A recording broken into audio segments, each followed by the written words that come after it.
Iglesia, buenas noches.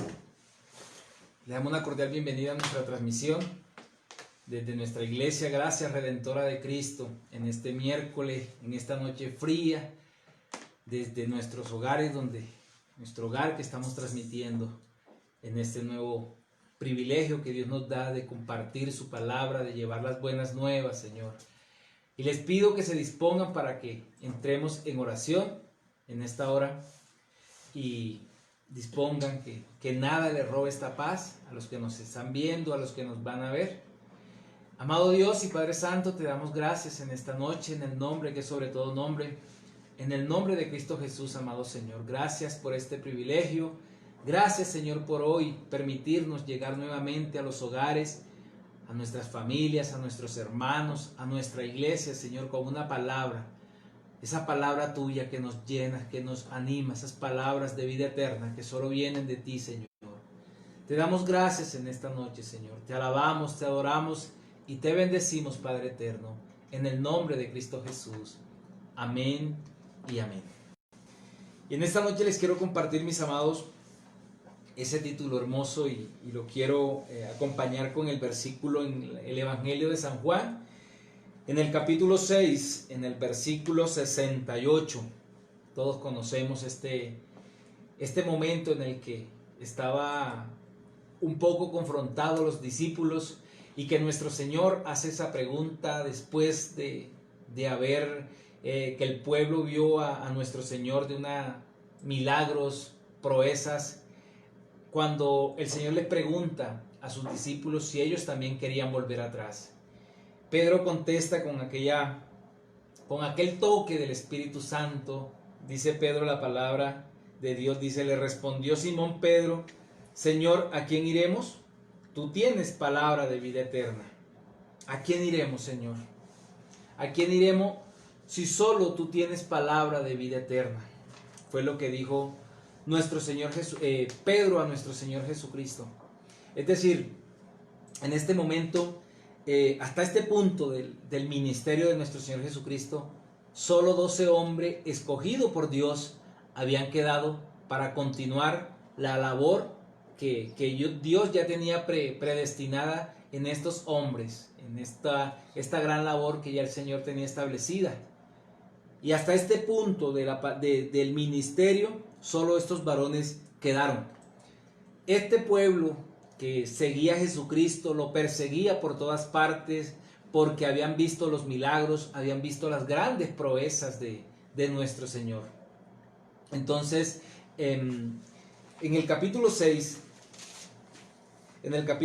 todos conocemos este pasaje también, cuando nuestro Señor Jesucristo alimenta a los 5,000 que Él alimentó en el desierto, que les dio pan, que les dio con 5 panes y con 2 pececillos, multiplicó de tal manera, y lo grande de este milagro fue que el Señor lo hizo de frente a todos los que estaban. No hubo misterio, no hubo nada oculto. Ellos vieron, el Señor simplemente los mandó a recostar en la hierba, y empezó el Señor, nuestro Señor Jesucristo, a preguntarle a Felipe: venga Felipe, ¿qué vamos a hacer? Pero dice la palabra que ya el Señor sabía lo que iba a hacer, porque el Señor glorificó. El Señor, antes de cualquier milagro, dio gracias al Padre Celestial, dio gracias a nuestro Señor, dio gracias por ese gran milagro que este pueblo iba a ver. No es necesario de que a ellos le contaran los milagros, no era necesario que ellos le contaran: mire, a mí me contaron que Jesús hizo tal cosa. Ellos mismos estaban viendo la grandeza de nuestro Señor Jesucristo. Ellos mismos estaban viendo el poder del Señor, de que este muchacho que solo tenía estos 2 pececillos, y esos pececillos eran muy pequeños, pero para una multitud tan grande, dice la palabra que eran 5,000 hombres, ellos estaban viendo estos milagros, ellos estaban viendo este poder tan grande, y además que recogieron 12 canastas de lo que sobró de este gran milagro. Entendieron ellos que que este era el profeta que había de venir. Es decir, esto eran personas que conocían la palabra de Dios. No podemos decir que ellos eran simplemente ellos eran aprendices. Ellos conocían de la palabra, porque de entre toda esa multitud ahí estaban los fariseos, ahí estaban los saduceos, ahí estaba todo tipo de personas. Y esta palabra nos dice la palabra del Señor en el capítulo 6, que después del milagro, en el versículo 6, versículo 14, dice la palabra del Señor: aquellos hombres entonces, viendo la señal que Jesús había hecho, dijeron: este verdaderamente es el profeta que había de venir al mundo. Pero entendiendo Jesús que iban a venir para apoderarse de él y hacerle rey, volvió a retirarse al monte él solo. Cuando el Señor, que discierne todas las cosas en su omnisciencia, él sabía que esta gente, cuando lo vio, dijeron: este es el profeta que había de venir, este es el verdadero profeta. Pero en su corazón lo que lo movía yo eran las señales, porque los judíos a toda hora querían pedir señales para poder creer y señales y señales. Pero Jesús, entendiendo esto, que el propósito de ellos era ponerlo como rey. Es decir, estas multitudes tenían algo ya preconcebido, un concepto preconcebido de nuestro Señor Jesucristo. Algunos sí pensaban que era el profeta que había de venir. Otros pensaban que él debía venir como el rey poderoso a quitar el gobierno que estaba y quitar y establecer su reino de una vez. Era lo que muchos estaban esperando. Pero sin embargo veían las señales. Es decir, era tan evidente todo que nuestro Señor les mostró, porque tuvo misericordia de ellos, pero que sin embargo en sus corazones ellos estaban pensando lejos, estaban ellos de pretender que nuestro Señor Jesucristo simplemente mostrara que era el Hijo de Dios, pero ellos aspiraban más señales y señales y señales. Y conociendo esto, nuestro Señor Jesucristo se fue lejos a un lugar solo donde Él estaba. Y dice la palabra en el versículo 16 que salieron, todo este pasaje dicen que salieron a buscar a nuestro Señor Jesucristo, que fueron a buscarle por todas partes, que fueron a un lado y no lo encontraban. Al día siguiente nuestro Señor volvió a la sinagoga en Capernaum. Y ahí nuevamente llegaron todos. Y la pregunta que ellos hicieron cuando se encontraron con nuestro Señor Jesucristo es en el versículo 25. Le preguntaron: Rabí, ¿cuándo llegaste acá? Es decir, ¿cómo así? ¿Dónde estuviste? Es decir, ellos ya lo buscaban a toda costa porque ya tenían un interés preconcebido de que este rey iba a saciar todas sus necesidades. Este rey iba a quitar toda la carga tributaria que ellos iban a tener, porque ellos estaban simplemente esperando que le dieran todo. Si este nos alimentó hoy, pues vamos a buscarlo para que nos alimente todos los días. Eso es lo que nosotros necesitamos: un rey que nos dé alimento, un rey que nos sustente, un rey que nos dé todas las cosas que nosotros necesitamos. Eso es lo que nosotros necesitamos. Y Cristo conocía los corazones de todas estas personas. Cristo sabía lo que estas personas estaban buscando. Pero Cristo les confronta con la verdad. Y la verdad, cuando estamos dispuestos, pero a un mentiroso, a un incrédulo, pues sencillamente la verdad duele. Sencillamente la verdad confronta. Y era lo que estaba pasando con estos seguidores. Porque dice la palabra que eran muchos los que estaban siguiendo a Jesucristo. Y el Señor cuando ellos les pregunta, porque la pregunta que ellos hacen es: Rabí, ¿cuándo llegaste acá? Es decir, Rabí significa maestro. Y si yo le estoy preguntando a un maestro, sencillamente es porque estoy interesado en su doctrina, en lo que el maestro predica, en lo que el maestro enseña. El maestro enseña con verdad. Pero ellos no estaban buscando a Jesús por la enseñanza. Ellos no le buscaban por la enseñanza. Ellos le buscaban por el interés que tenían de que sabía que donde estaba Jesús había milagro. Simplemente por eso buscaban a Jesús, y por eso ellos mismos se encargaron de tergiversar el mensaje de Jesús, de querer, cuando uno tiene una idea preconcebida de algo, siempre está esperando lo que ya uno ha predispuesto en su corazón. Ya uno está esperando es algo porque yo quiero es eso. ¿A cuánto les ha pasado quizás que de pronto dijeron que alguien le va a dar un regalo de cumpleaños, por ejemplo? ¿Cierto? Pero ya yo tengo en mi corazón que quiero es tal cosa, que me regalen es tal cosa. Y resulta que a la hora del regalo o me dan algo que realmente yo no quería, pero ya lo recibo, pero de una manera no tan agradable, ya finjo e hipócritamente digo muchas gracias. Porque yo estaba esperando era que me dieran algo, porque yo había por ahí sugerido. Así estaba este pueblo, esperando que le dieran algo, y Jesús le salió con una verdad tan grande. Pero cuando nosotros tenemos ideas preconcebidas, así nos ofrezcan, no, yo no quiero esto, yo quiero es esto. El Señor aquí les está confrontando y les dice Jesús en el versículo 26, de cierto os digo, que me buscáis no porque habéis visto las señales, sino porque comisteis el pan y os saciasteis. Trabajad no por la comida que perece, sino por la comida que a vida eterna permanece, la cual el Hijo del Hombre os dará, porque a éste señaló Dios el Padre. De una vez el Señor les confrontó, el Señor no se iba a poner como, venga, yo no quiero que esta gente se vaya, yo quiero tener quizás a mi iglesia llena, y si de pronto predico la verdad, entonces de pronto muchos hermanos se van a delicar. Si hablo de confrontar el pecado, de pronto muchos hermanos se van a sentir y ya no voy a predicar la verdad. Pero Cristo, la gran enseñanza que nos da aquí es que los confronta y les dice, ustedes me están buscando no por lo que yo soy, sino por los milagros que ustedes han visto. Por las señales, sino porque se saciaste del pan. Porque si verdaderamente lo que le quiere decir Jesucristo a ellos, ustedes conocieran las señales, entenderían que yo soy el Hijo de Dios. Entenderían que de quien profetizó todos los profetas, todo lo que había hablado Juan el Bautista, entenderían que yo soy el enviado de Dios.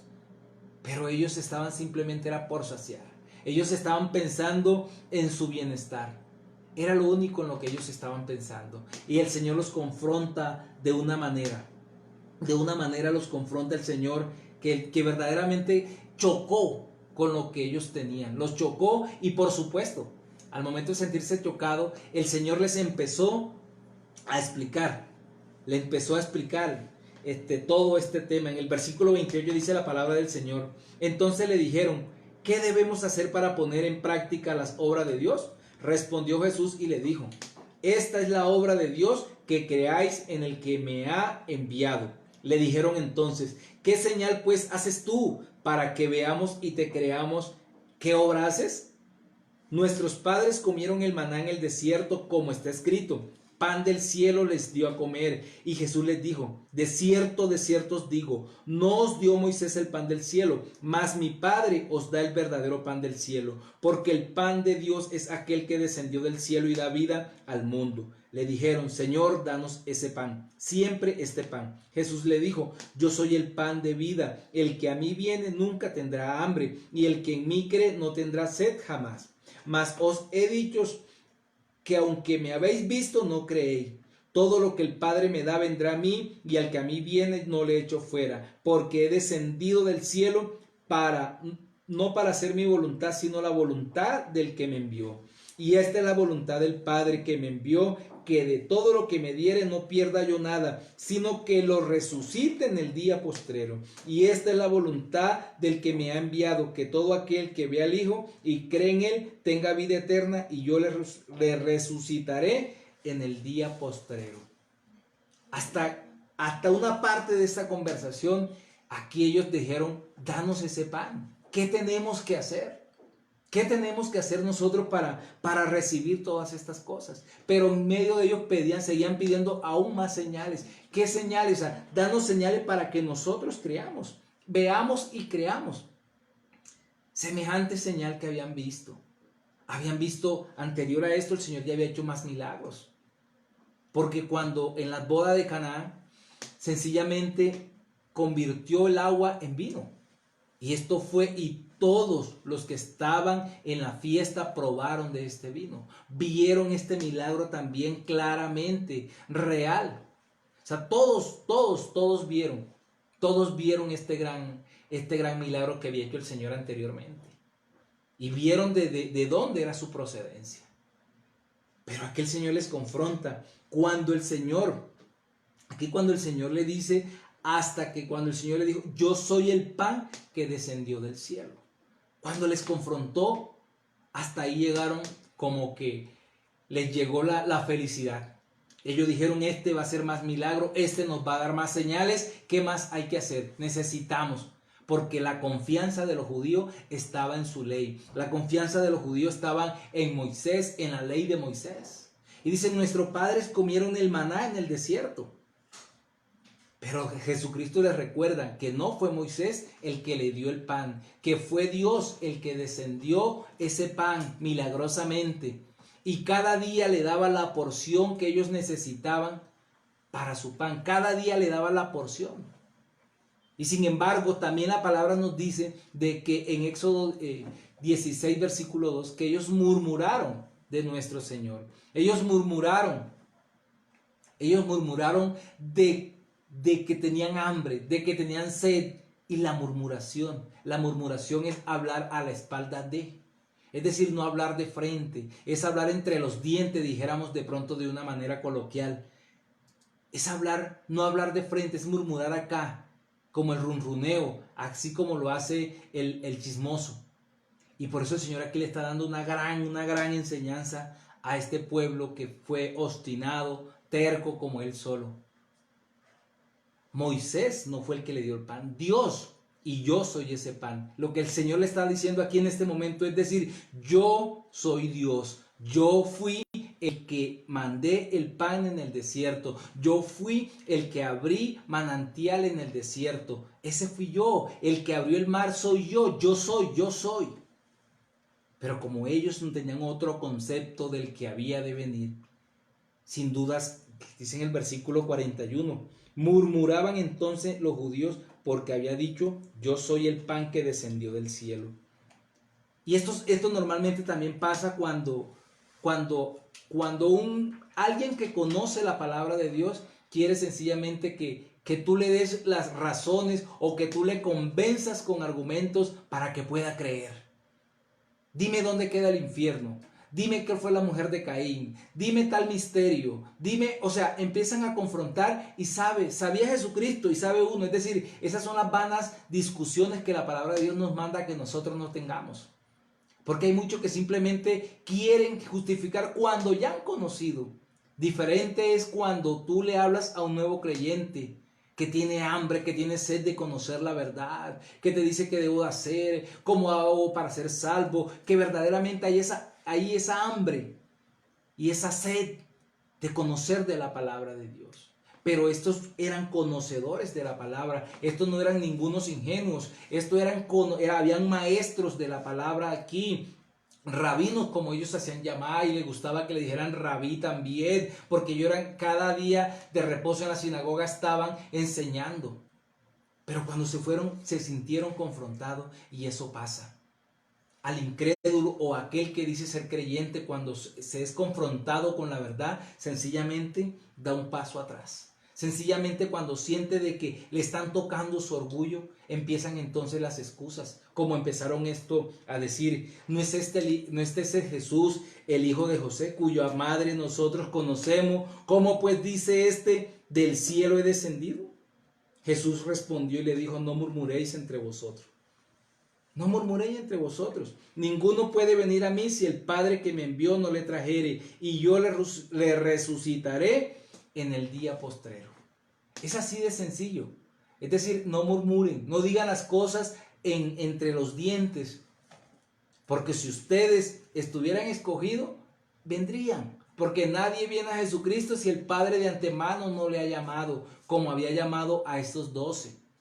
A estos 12 el Señor les llamó. Entonces ellos aquí empezaron esta confrontación con nuestro Señor Jesucristo. Y de aquí para abajo del versículo 44 hasta el 58, el Señor les dice aún más. Y más los confronta. Más se sienten perseguidos, más se sienten acosados, más se sienten como que el Señor les está ofendiendo. Porque le dice, yo soy el pan de vida. Y después le dice, el que no come mi carne, el que no bebe mi sangre, sencillamente no puede venir conmigo. Se ofenden tanto porque el Señor le había dado esta verdad. Cuando la verdad confronta, cuando la verdad quiere abrir los ojos. Y ahí estaba nuestro Señor explicándoles a todo. Ahí estaba nuestro Señor explicándoles a todo este tema. Que yo soy el pan de vida. O sea, no miren quién le está hablando la palabra de Dios. Miren por ustedes mismos lo que le quiere decir el Señor. Que los profetas hablaron de mí. Confronten la palabra, estudien la palabra y miren si lo que yo les estoy diciendo es mentira. Porque ellos mismos estaban reconociendo que los profetas habían hablado del que había de venir. Del que había de venir, del que había de nacer de una virgen. Ellos mismos conocían todo esto. Pero que sin embargo, en ese egoísmo, podríamos llamarlo, en ese egoísmo, podríamos llamar que ellos querían era que le dijeran lo que ellos querían escuchar. Pero a eso estamos llamados, mis amados, a confrontarlos con la verdad. No pudieron, el versículo 58 dice el Señor, este es el pan que descendió del cielo, no como vuestros padres comieron el maná y murieron. El que come este pan vivirá eternamente. Wow, esta sí fue la gota que rebosó la copa. Cuando el Señor dice, sus padres comieron este pan, el pan de maná, ese maná que recogían todos los días, lo comieron, pero sin embargo perecieron en el desierto. ¿Pero por qué perecieron? Por su incredulidad, porque murmuraron, porque se afrentaron contra Dios. Este fue el pueblo que estando en la puerta de la tierra prometida murmuraron y quisieron volver atrás. Y el Señor les prometió que todos iban a morir y no entraron a la tierra prometida hasta que murió el último de todos aquellos que murmuraron. Porque el Señor no perdonó. Aquí Jesucristo le está diciendo, recuerden que esos padres de ustedes, que mataron además a los profetas, esos fueron los que no entraron a la tierra prometida por su murmuración. Porque no creyeron en la palabra de Moisés, al quien ustedes dicen que son los herederos de la ley. Aquellos que ustedes dicen que Moisés, que a ustedes fue lo que le dieron la ley. Pero tienen la palabra y no la creen, y no la aplican, y no la entienden porque la quieren poner a su servicio, mas no al servicio de Dios. ¿Por qué? Porque ellos tergiversaron la palabra de Dios. Ellos predicaban, ellos decían que eran los únicos santos, ellos decían que eran los dueños de la verdad, ellos decían que eran los únicos herederos del cielo. ¿Y cómo así que iba a venir alguien a decir que tú eres el instrumento? Porque ellos se sentían que eran los verdaderos herederos, que ellos no necesitaban de nadie porque Dios lo había escogido a ellos como pueblo. Y claro, Jesús vino y le derrumbó toda la estantería al decirle, ese pueblo, ese reino que ustedes creen que tienen seguro, ha sido quitado y se les ha dado a unos que sí han creído. A esos verdaderos creyentes son los que verdaderamente mi Padre le ha entregado ese reino. A ustedes temporalmente les ha sido quitado. ¿Cuánta afrenta era esto para los judíos?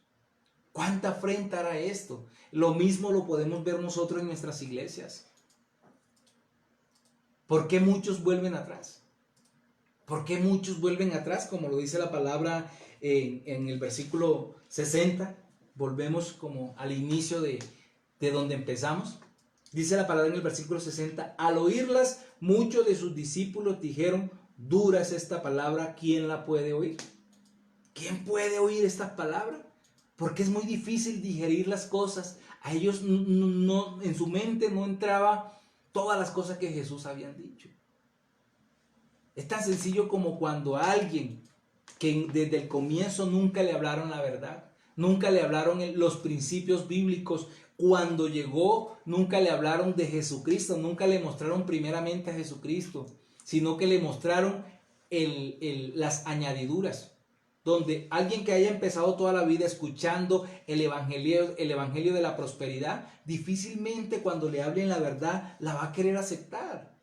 ¿Por qué muchos vuelven atrás? Porque un día le hablaron, usted no puede morirse si no tiene un carro, usted no puede morirse si no tiene casa, si usted no viaja, mejor dicho, si usted no hace las cosas que dicen por ahí, tiene que montar en avión, tiene que viajar, tiene que hacer esto, etcétera, etcétera, etcétera. Cuando estas personas son confrontadas a decir la palabra de Dios dice otra cosa, Dios sí nos quiere bendecir, pero para bendecirnos primero tenemos que aceptar al dueño de todas las cosas, que es a Jesucristo su Hijo. Cuando viene esa confrontación a ese evangelio, sencillamente va a ser rechazado y sencillamente esas personas van a volver atrás.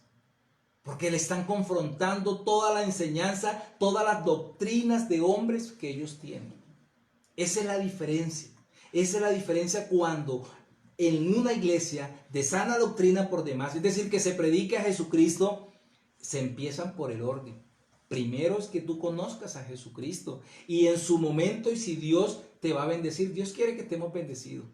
Pero cuando se predica primero, o cuando te dicen que si tú pactas, que si tú sellas la palabra de Dios, que si tú, es decir, obligas a Dios, es decir, que Dios no se puede negar a ti, que no podemos aceptar un no de Dios. Toda esa doctrina, todo, eso era lo mismo, es lo mismo que estamos viviendo ahorita en las iglesias.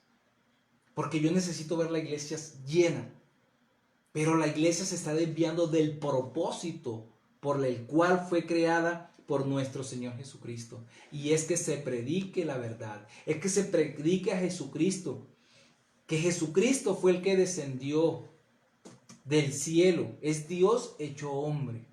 Y a veces hablamos a Jesucristo como muchas sectas lo dan como un simple profeta, porque no se ha predicado la verdad. Y por supuesto, cuando Cristo les confronta, pues sencillamente esta gente volvió atrás.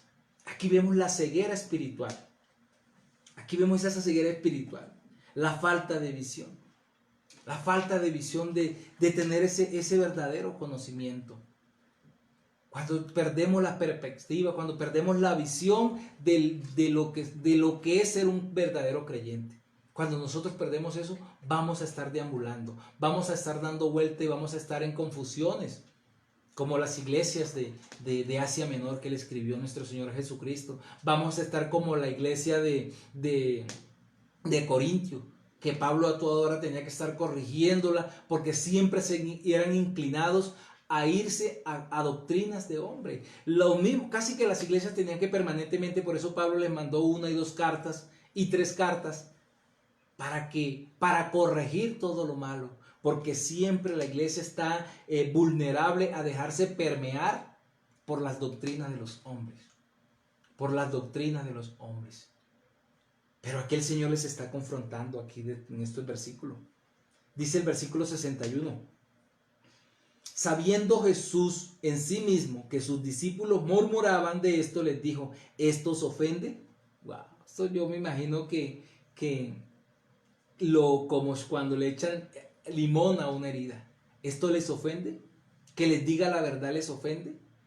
¿Les ofende que les diga que ustedes no van para el cielo, sino que se van para el infierno por su incredulidad? Y en la misma sinagoga de ellos, que era donde nuestro Señor les estaba predicando, los confronta directamente con la verdad. ¿Cuántos creen que ya tienen el tiquete para los cielos ganado y aún no son verdaderamente salvos? Porque no han creído en Jesucristo, porque están creyendo en lo que le dijo el hombre, en lo que le dijo el hombre. Es decir, para entender a Jesucristo tenemos que entender desde Génesis 1:1 hasta Apocalipsis 22:21. Toda la Biblia en general es la palabra de Dios.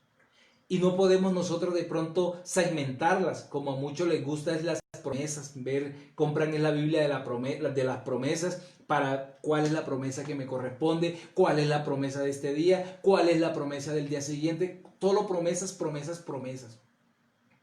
¿Cierto? O como los que quieren quitar también de la palabra de Dios, que Dios es amor, pero por supuesto, pero que al pecador le ama, mas no al pecado. Pero muchos quieren sacar el pecado y decir Dios es bueno. Un Dios tan bueno no va a mandar a nadie al infierno. Es cierto, Dios no manda a nadie al infierno. Cada cual toma su decisión. Si tú has sido llamado a ser salvo, llamado por Dios, pero tienes otras pretensiones, pues sencillamente te vas a confrontar. Y si tú no crees en la totalidad de la palabra, ellos más que ninguno, los judíos más que ninguno, que supuestamente eran los protectores, los defensores de la ley de Moisés, y no entendían esto. Y Moisés en Deuteronomio 18, en el versículo 15 al 18, dice que levantaré de su propio pueblo profeta. Moisés profetizó de que de su propio pueblo, del pueblo judío, vendría la salvación. Ellos conocían todas estas cosas. Ellos conocían lo que el Señor les predicó del profeta Isaías, cuando les dijo, delante de ustedes se ha cumplido esa palabra hoy. La luz que había de venir es, aquí estoy yo. Pero no la aceptaban porque sabían el origen de esa persona. ¿Cómo va a ser el hijo de este pobre carpintero nuestro Salvador? Podrá hacer milagro, pero hasta allá no. Creo una parte que nos dé alimento y que todos los días nos haga milagro. Pero ya de creer que Él es el camino para ir al cielo, ya este es un blasfemo, ya este es un mentiroso. ¿Os ofende esto? Les pregunta el Señor. ¿Esto les ofende? ¿Esto les molesta? Y nuevamente el Señor les dice, pues, ¿qué si vieres al Hijo del Hombre subir a donde estaba primero? Es decir, si les ofende que yo les diga que soy el pan que descendió, ¿cuánto más les va a ofender si yo les digo que así como descendí, voy a ascender? Es decir, mi ascensión ustedes me van a ver. ¿Qué tal que yo les diga eso? Mejor dicho, se sintieron más confrontados. Si no creyeron que Él descendió, mucho menos que iba a subir, mucho menos que iba a estar a la derecha del Padre, que había de ser muerto y que al tercer día había de resucitar. Pero estos son aquellos que se llaman creyentes, pero que verdaderamente son incrédulos. Son unos verdaderos incrédulos. Dice la palabra en el versículo 63. El espíritu es el que da vida, la carne para nada aprovecha. Las palabras que yo os he hablado son espíritu y son vida. Pero hay algunos de vosotros que no creen. Porque Jesús sabía al principio quiénes eran los que no creían y quiénes le habían de entregar. Y por eso os he dicho que ninguno puede venir a mí si no le fuere dado del Padre. Desde entonces muchos de sus discípulos volvieron atrás y ya no andaban con él. Cristo no le dice nada a los que se fueron. Cristo sencillamente sabía que eso iba a pasar. Porque de antemano aquí la palabra nos dice que Él sabía que muchos iban a volver atrás. Que cuando conocieran la verdadera palabra, ya a mí no me gusta esta predicación. Ya a mí no me gusta cómo predica tal pastor. Porque me está confrontando. Porque yo estoy en el pecado. Mientras que en la otra iglesia me decían que si yo tomo, no pasa nada. Que si yo fumo, no pasa nada. Que la salvación, como la salvación no se pierde, hagamos fiesta, hagamos de todo, porque igualmente la salvación no se pierde. Así que podemos hacer lo que querramos. Aquellos que piensan que se emparrandan, que hacen de todo tipo de pecado, aún van a heredar los cielos. Y sencillamente Jesucristo le dijo, ustedes van para el infierno. Y cuando alguien se confronta, dice, no Señor, así no dicen su palabra, porque a mí me enseñaron otra cosa. Porque la salvación no se pierde y sencillamente nunca fuiste salvo. Aquellos que piensan así sencillamente nunca han sido salvos. Nunca verdaderamente han sido regenerados sus corazones. La palabra del Señor dice en Primera de Corintios, en el capítulo 2, en el versículo 14. Pero el hombre natural no percibe las cosas que son del Espíritu de Dios, porque para él son locura y no las puede entender, porque se han de discernir espiritualmente. En cambio, el espiritual juzga todas las cosas, pero él no es juzgado de nadie. Porque ¿quién conoció la mente del Señor? ¿Quién le instruirá? Mas nosotros tenemos la mente de Cristo. Los creyentes, los verdaderos creyentes, tenemos la mente de Cristo porque hemos discernido todas las cosas. Porque todo este discurso, que aunque parezca un poco difícil, es tan sencillo. Sencillamente, si tú crees en mí, vas a heredar la vida eterna. Es lo que el Señor les estaba diciendo. El comer mi carne significa el seguirme, el creer que yo voy a morir, el creer que voy a resucitar y el creer que un día vendré por mi iglesia. Ese sencillamente es el requisito para alcanzar la vida eterna. Pero el hombre natural, lo dice Pablo, el hombre no regenerado, el corazón no regenerado, sencillamente estas cosas no las puede discernir. Porque se han de discernir espiritualmente. Y para discernirlas espiritualmente es necesario que more el Espíritu Santo de Dios en la vida de esa persona. Pero si no ha sido un corazón regenerado, pues sencillamente no va a entender las cosas. No va a entender las cosas. Este pueblo, Jeremías 2:13, dice que prefirieron ir buscar, desecharon, dice la palabra aquí en Jeremías, porque dos males ha hecho mi pueblo, dos males. Me dejaron a mí fuente de agua viva y cavaron para sí cisternas rotas que no retienen agua. Es decir, desperdiciaron el manantial que fluye, el agua un río de agua viva, lo desperdiciaron por cisternas rotas. Cisterna era donde guardaban el agua, y además rota, es decir, que toda agua que echaran dentro de ella, pues sencillamente se desvanecía. Eso mismo que dijo Jeremías es lo que el Señor les estaba diciendo. Eso mismo es lo que el Señor les estaba diciendo. Pero Pedro aquí les dice con el entendimiento, y quizás un poquito sobradito, ahí Pedro le dice en el versículo cuando el Señor les dice, desde entonces, versículo 66, desde entonces muchos de sus discípulos volvieron atrás y ya no andaban con él. Dijo entonces Jesús a los 12, ¿queréis acaso iros también vosotros? Le respondió Simón Pedro, Señor, ¿a quién iremos? Tú tienes palabra de vida eterna, y nosotros hemos creído y conocemos que tú eres el Cristo, el Hijo del Dios viviente. Estos 12 entendían quién era Jesucristo.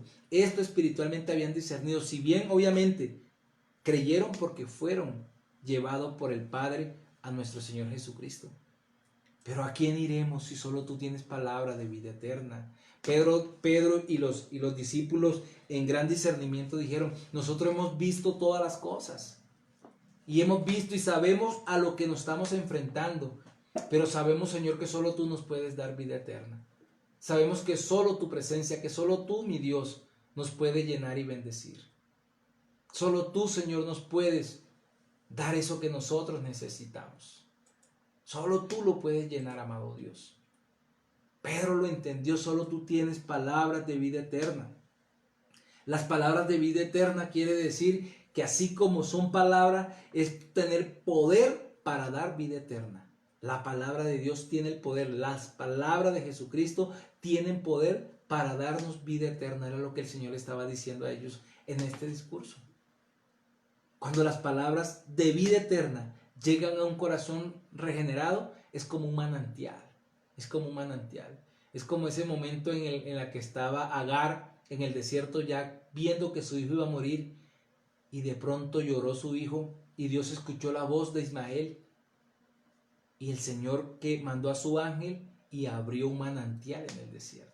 Así debe entrar la palabra la palabra de verdad.